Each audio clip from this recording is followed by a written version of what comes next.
राहु जदि राहु जन्म पत्रिका रे खराब थाए ताहले मनुष्य को चिड़चिड़ा कराए, रागी कराए, सुसाइड परी भावना क्रिएट करे एवं निजर मनरे एभली नेगेटिव विचार आसे, नेगेटिव भावना क्रिएट हुए कि मन को मन मनुष अत्यधिक मात्रा रे क्रोधी हो जाती, रागी हो जाती, ए परिवेश सृष्टि होता है। जदि आपनकर जन्म पत्रिका रे खराब स्थिति रे थाए आपण माने देखिबे आपनकर घरे बार बार इलेक्ट्रिक गैजेट खराब होगा, लैपटॉप टीवी वगैरह ये सब खराब होगा, सर्ट सर्किट होगा, अग्निकांड घटिबा एवं केही का को न मानिला बोली परिस्थिति रहिबा ये सब देखाए आज्ञा। तो राहु को शांत करबा पई हेले सुंदर उपाय आज आपण मानकु कहिबी।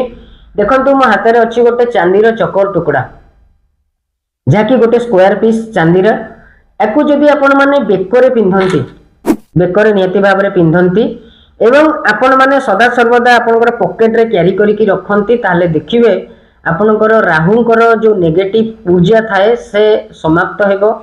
आपनको पॉजिटिव विचार आसीबो, आपनकर भावना रे पॉजिटिव भावना आसीबो एवं आपण सक्षम रहिबे ठीक निर्णय नवा पई, ठीक डिसीजन नवा पई। नियति भाव रे आपण माने पालन करंतु, पालन कले नियति भाव रे मंगल।